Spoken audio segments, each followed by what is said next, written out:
In the journey of puppy ownership, one often overlooked pitfall is granting excessive freedom too early. This was a significant mistake I made with Max, my exuberant young puppy. As a new pet parent, my excitement and desire to bond with Max overshadowed the crucial aspect of setting boundaries. This common misstep among new dog owners can lead to various behavioral problems, complicating the training process. Granting too much freedom to Max, as with many puppies, stemmed from my eagerness to make him happy and comfortable in his new home. It's a natural inclination to give our furry companions as much love and space as possible. However, this approach often overlooks the importance of structured guidance and limits in a puppy's life. Puppies, like toddlers, explore the world with curiosity and a lack of understanding about what is safe or appropriate. In Max's case, his unrestricted exploration of the house led to numerous incidents: chewing furniture, grabbing items he shouldn't, and even house training accidents. These behaviors, while normal for a puppy, indicated a lack of clear boundaries and supervision. Max's unsupervised freedom often resulted in behaviors that were not only troublesome but potentially harmful. For instance, his penchant for chewing didn't discriminate between his toys and household items, posing a risk to both his safety and our belongings. Similarly, the lack of structured house training led to frequent accidents indoors, which were not only a hassle to clean, but also set back his training significantly. This phase of constant vigilance and correction was exhausting. It was a stark realization that simply being in the same room as Max wasn't enough. Active engagement was necessary to prevent these behaviors and guide him toward appropriate actions. Managing a puppy's freedom effectively requires more than just good intentions.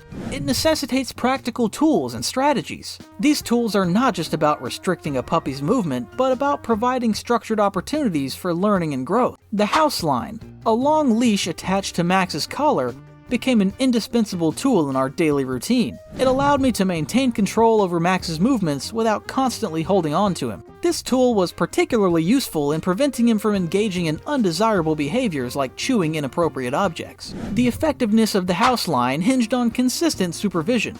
It wasn't a substitute for training, but rather an aid that allowed me to guide and correct Max's behavior promptly. For instance, if Max began to chew on a piece of furniture, I could gently guide him away using the house line and redirect his attention to a more appropriate activity. Another essential tool in managing Max's freedom was the crate. Contrary to some misconceptions, the crate isn't a punitive measure, but a means of providing a safe, controlled environment for the puppy. Integrating the crate into Max's daily routine was crucial. It served as his personal space where he could retreat and relax. The crate was used not only during my absence, but also at times when direct supervision wasn't feasible, like during busy work hours or household chores. The objective of crate training was to make the crate a comfortable, secure place for Max. This involved making it cozy with blankets and including his favorite toys. The crate wasn't just a confinement space, it was his den, a place for tranquility and rest. Initially, Max was resistant to his crate.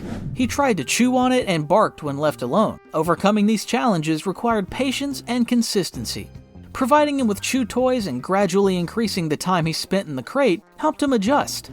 Over time, Max started to see his crate as a safe, peaceful space. While the crate was an essential tool, balancing crate time with supervised freedom was vital. It was important to ensure that Max had ample time outside his crate, interacting with me and exploring his environment under my guidance. This balance was crucial for his overall well-being and development. Consistent supervision was the cornerstone of effectively training Max. This didn't mean simply watching him, but actively participating in his learning process. It involved teaching him the rules of the house and guiding him in understanding what behaviors were acceptable. To facilitate constant supervision, I used baby gates to limit Max's access within the house. This allowed me to keep an eye on him while preventing him from wandering into areas where he could get into trouble. Establishing a routine for play, training, and rest times also aided in making his behavior more predictable and manageable. Consistency was crucial in Max's training. This meant establishing clear rules and routines from the start and sticking to them.